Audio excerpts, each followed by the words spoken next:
Hello everyone. So in this video we will be talking about Milgram experiment, and this experiment we see the obedience to authority figures, and this experiment was a series of experiments on social psychology experiments conducted by Yale University psychologist Stanley Milgram.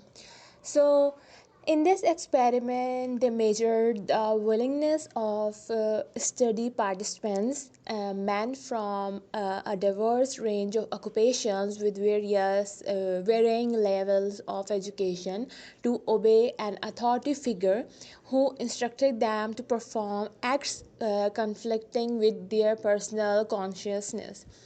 So, participants were led to believe that they were assisting an unrelated experiment in which they had to administrate electric shocks to a learner.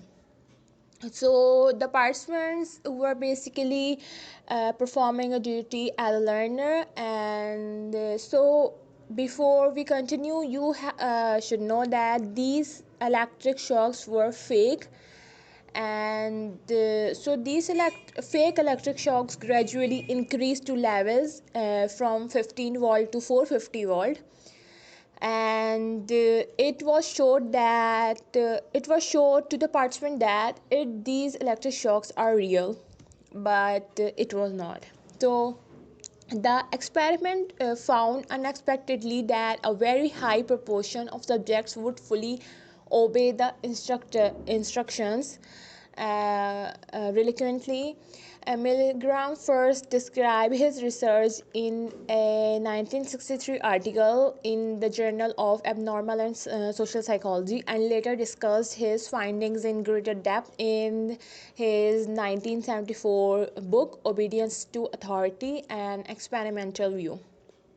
So, this experiment begins in July 1961 in the basement of Linsley Chetan Hall at the Yale University. 3 months after the start of trial of German Nazi war criminal Adolf Eichmann in Jerusalem, Milgram devised his psychological study to explain the psychology of genocide and answer the popular contemporary question.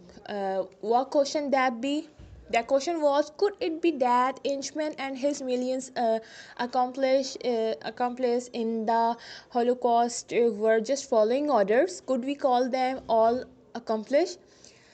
Because they were only following orders, and the experiment were repeated many times around the globe, and with they find different results. So this was the history of the experiment they were going to conduct our. So what was the procedure was, there were three individuals. First were the experimenter, the second were the teacher, and the third were the learner. So the teacher were the participants, the volunteers applied who applied after the public announcement, and the learner was Confederate. So Confederate was who pretended to be volunteer. So here, that's what happened. The subject and the actor arrived at the session together. The experimenter told them, and the actor, I'm talking about the Confederate who is playing the role of the learner. Okay, so the experimenter told them at the same time that they were taking in a part of scientific study of memory and learning to see what the effect of punishment is on subjects' ability to memorize content. Also, he always clarified that the payment of their participant in the experiment was secure regardless of its development. The subject and the actor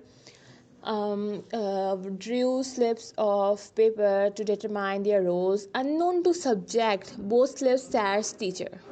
Okay, so the actor would always claim to have drawn the slip that read learner, thus guaranteeing that the subject would always be the teacher.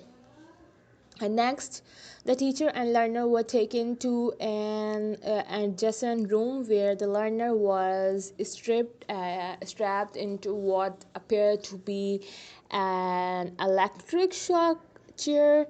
The experimenter, dressed in a lab coat in order to appear to have a more authority, told the participant this was to ensure that the learner would not escape.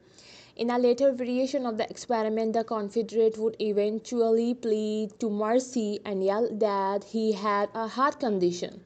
At some point prior to actual test, the teacher was given a sample electric shock from the electric shock generator in order to experience firsthand what the shock and that the learner would supposedly receive during the experiment would feel like. So the first shock, which was 15-watt shock, was real, but after following, every shock was fake, and the learner, which was also the confederate, or you can say actor, was only acting that he was getting a shock, but it wasn't real. So the teacher and learner were then separated so that they could communicate but not see each other. The teacher was then given a list of word pair that he was to teach the learner. The learner began to read the list of word pairs to the learner.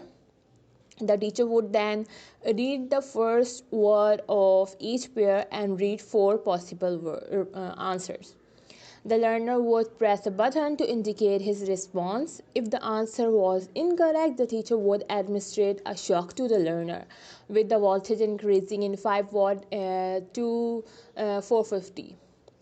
The shock generator included verbal markings that vary from slight shock to danger, which was the surf shock.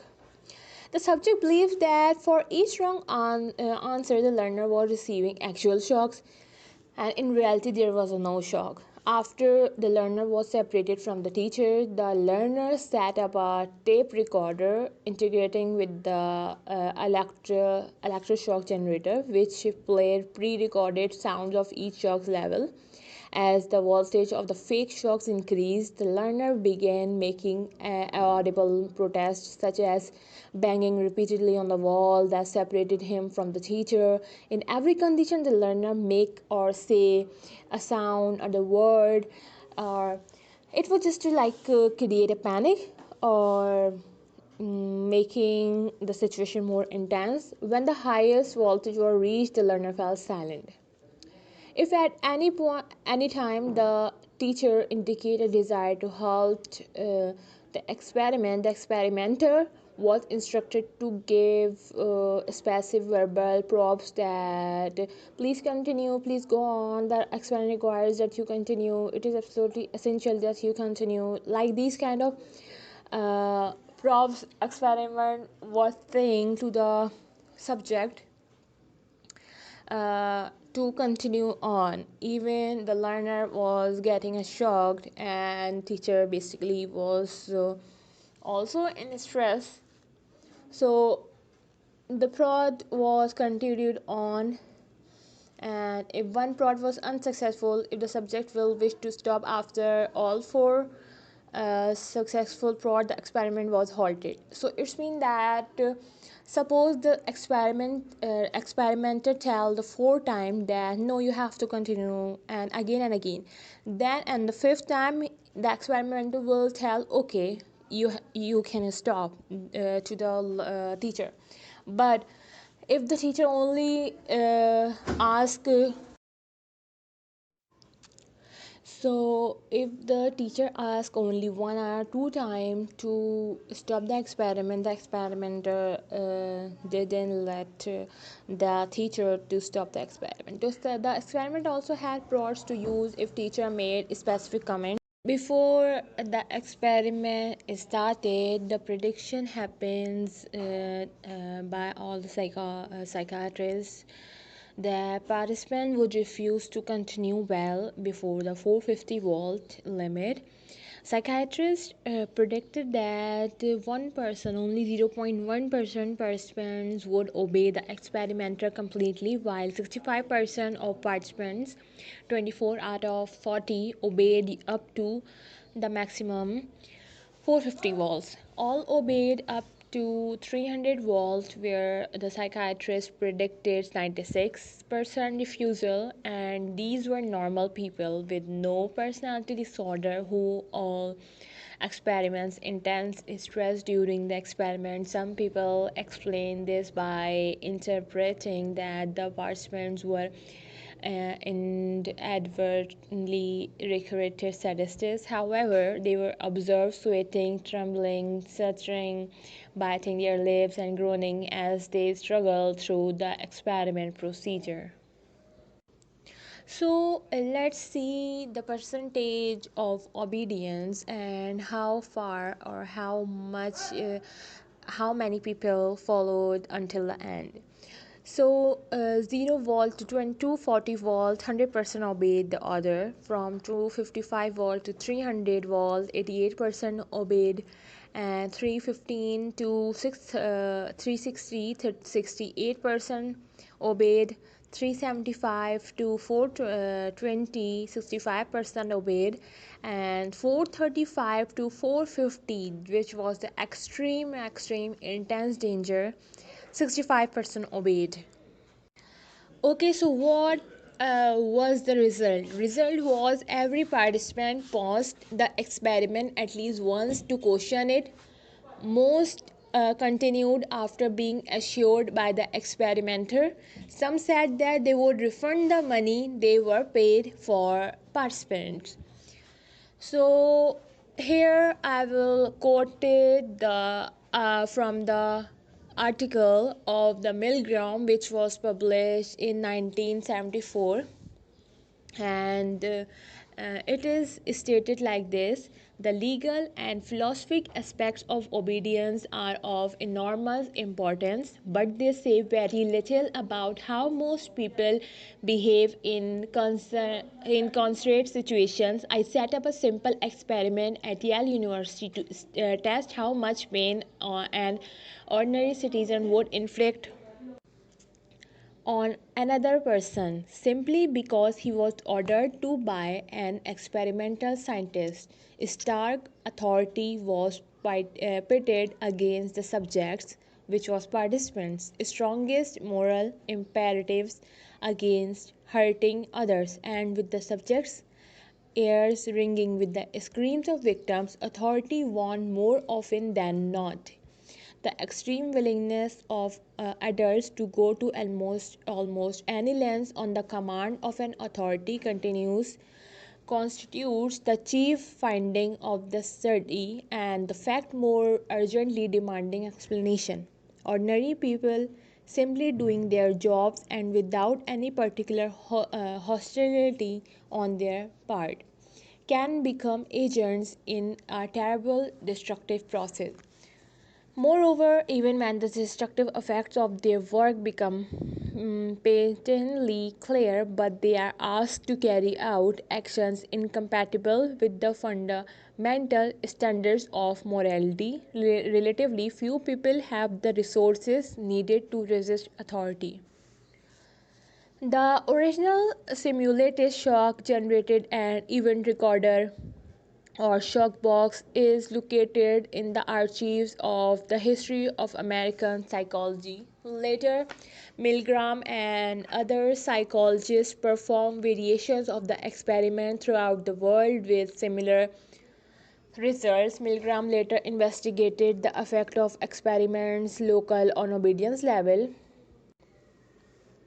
by holding an experiment in an unregistered backstreet office in a bustling city as opposed to at Yale, a respectable university. The level of obedience, although somewhat reduced, was not significantly lower. What made more of a difference was the proximity of the learner and the experimenter. There were also radiation tested involves groups Thomas Bass or Blas of the University of Maryland, Baltimore County performed a meta-analysis on the results of repeated performances of the experiment. He found that while the percentage of participants who are prepared to inflict fatal voltages ranged from 28% to 91%, there was no significant trend over time, and the average percentage of US studies, 61%, was close to the one of non-US studies, 66%. The participants who refused to administer the final shock neither insisted that the experiment be terminated nor left the room to check the health of the victim without requesting permission to leave. As per Milgram notes and recollection, we follow psychologist Philip Zimbardo asked him about the point. Milgram created a documentary film titled Obedience, showing the experiment and its results. He also produced a series of 5 psychology films, some of which dealt with his experiments.